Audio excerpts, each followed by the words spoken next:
Answer কি এর ব্যাপারটা, মডেল অ্যান্সারটা প্রাথমিকভাবে আপলোড করো, তারপরে কবে সেটা আমরা নবম দশম আমরা পরশু দিন করবো, মঙ্গলবার। আর একাদশ দ্বাদশটা করতে আরেকটু দেরি লাগবে, 20 তারিখ হয়তো পেয়ে যাবে। 20 তারিখের মধ্যে পুরো প্রসেস এটা সম্পন্ন হবে। আপনি যে প্রশ্নটা করলেন তা 5 দিন চালু থাকবে, আপলোড করার 5 দিন চালু থাকবে, 16 তারিখ হলে 21 তারিখ অব্দি। প্রশ্ন ভুল, উত্তরগুলো মিলছে না, বা যেটা অ্যান্সারটা আপলোড করা হয়েছে সেটা নয়, এ হবে না বি হবে, এই ধরনের চ্যালেঞ্জ না। তারপরে আমরা আবার ফাইনাল অ্যান্সার কিটা আমাদের রুলে যা আছে, বিধিতে যা আছে, ফাইনাল অ্যান্সার কিটা আপলোড করব প্রফেসর গোত্রের কাউকে, মানে বা একাধিক সদস্যকে নিয়ে একটা টিম করে আমরা সেটা আপলোড করব, তারপরে আমাদের ইভ্যালুয়েশন। আর কোনো প্রশ্ন? মানে এই লিস্ট বেরোতে কত টাইম, মানে আমাদের তো একটা নির্দিষ্ট টাইম বেঁধে দেওয়া আছে। আমাদের তো অনারেবল সুপ্রিম কোর্টের নির্দেশ অনুসারে একটা তো সময়সীমা আছে 31শে ডিসেম্বর, তার জন্য আমরা বলেছি যে নভেম্বর মাস থেকে ইন্টারভিউ শুরু এবং ইন্টারভিউ প্রক্রিয়া চালু থাকবে, এটা আমরা হলফনামা দিয়ে শীর্ষ আদালতে জানিয়েছি। আমরা সেই সময়সীমা মেনে কাজ করবার চেষ্টা করি। তাহলে আজ আর প্রশ্ন নেই যখন আমি উঠছি। প্রশ্ন করুন না, উনি প্রশ্ন করুন, থ্রু আমি আমার থ্রু করবো। আচ্ছা, এবার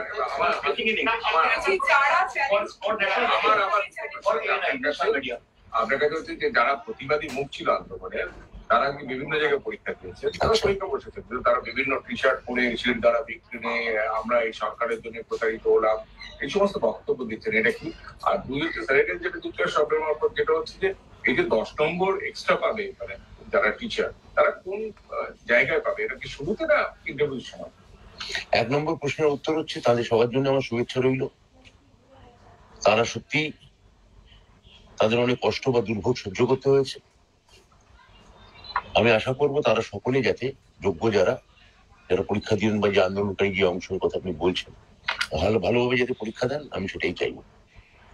আর দ্বিতীয় প্রশ্ন উত্তর সিদ্ধার্থ, এটা অবশ্যই ইন্টারভিউ আগে আপনি শিডিউল দেখবেন, শিডিউলে স্পষ্টভাবে উল্লেখ করা আছে একাডেমিক্স এর মধ্যে দুটি অংশ আছে। এ, তিনি স্নাতক স্তরে বা স্নাতকোত্তর স্তরে কি নম্বর পেয়েছেন, আর বি অর্থাৎ তার যে অভিজ্ঞতার যেটার কথা আপনি বলছেন, অভিজ্ঞতা কি, তার জন্য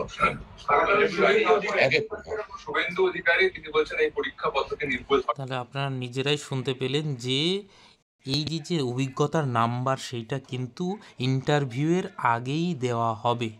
তাহলে আমি যেটা একদম, যদি আপনি ইউটিউবে খুঁজে দেখেন, এই প্রসঙ্গটা আমি প্রথম উঠিয়েছিলাম এবং আপনাদের বলেও ছিলাম যে এর বিরুদ্ধে আওয়াজ তুলুন, কারণ অনেকেই এইটা বুঝতে ভুল করছে। গেজেটে যেটা লেখা আছে আর এইখানে একটু চালাকি করা হয়েছে। আপার প্রাইমারির ক্ষেত্রে গিয়ে কিন্তু ইন্টারভিউয়ের পরে এক্সপিরিয়েন্সের মার্ক যোগ হবে, কিন্তু এই শুধুমাত্র 9, 10, 11, 12-এর ক্ষেত্রে কিন্তু এইটা আগে করা হয়েছে এবং এইটাকে এ বি করে অ্যাকাডেমিক্স এবং এক্সপিরিয়েন্সের মার্ক দুটো এ এবং বি অ্যাকাডেমিক্সের মধ্যে রাখা হয়েছে, যেইটা সবার প্রথম। ইউটিউবে আপনি আমার ভিডিও দেখবেন, এইটা অনেক বড় বড় লয়ার, বড় বড় তারা কিন্তু এইটা কিন্তু ভুল ব্যাখ্যা করেছিলেন। আপনারা দেখবেন সমস্ত কিছু এখন তো রয়েছে ইউটিউবে, ইন্টারনেটে, কিন্তু আমি বলেছিলাম, অনেকেই বিরূপ মন্তব্য করেছিলেন, অনেকেই। কারণ এদের মানসিকতা আগে বুঝতে হবে এবং এইখানে একটু চালাকি যেইটা করা হয়েছে। এবং দেখুন, যাদের চাকরি গিয়েছে তাদের তো দুর্ভোগের শেষ নেই, সেটা সত্যি একদম মানে অমানবিক এবং এটা অন্যায় হয়েছে এবং সুপ্রিম কোর্টের দিক থেকেও কোথাও একটা বড় একটা গাফিলতি হয়েছে। 16 সালের যে ক্যান্ডিডেট যারা যোগ্য, তারা ন্যায় বিচার পায়নি, এটা ঠিক। তাদের জন্য যে ব্যবস্থা সরকার করবে না সুপ্রিম কোর্ট করবে সেটা আলাদা বিষয়, কিন্তু যখন একটা কম্পিটিটিভ এক্সাম হচ্ছে এবং সেইখানে আনফেয়ারভাবে এই রকম অ্যাডভান্টেজ দেওয়া কতটা যুক্তিসঙ্গত? কারণ সবাই সবার দিক লড়বে, যোগ্য টিচাররা তাদের দিকটা ভাববে, আবার যারা ফ্রেশ ক্যান্ডিডেট তাদের দিকটা হবে। সেই বিতর্কে না গিয়ে এই প্রসঙ্গটা আমি সবার প্রথমে বলেছিলাম, যারা ফ্রেশ ক্যান্ডিডেট রয়েছে তাদের জন্য খুব অশনি সংকেত।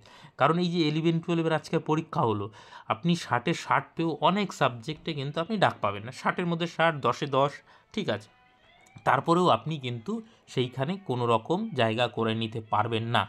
অথচ ফ্রেশ যদি হতো একদম রিক্রুটমেন্টে, সেখানে সিট যদি 16 সালের আলাদা হতো বা এইখানে যদি অল্প সিটেও হতো, তারপরেও কিন্তু কিছু যোগ্য ছেলেমেয়ে পেতো।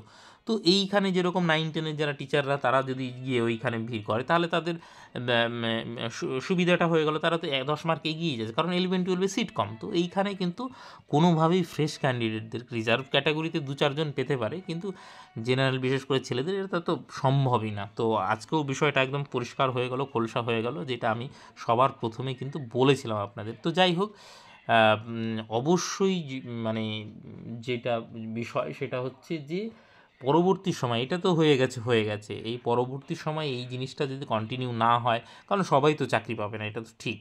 এবং 11-12-এ তো আরোই না, মানে ছেড়েই দিন আসা, ফ্রেশ ক্যান্ডিডেট 11-12-এ সেইভাবে কোনো জায়গাই নেই।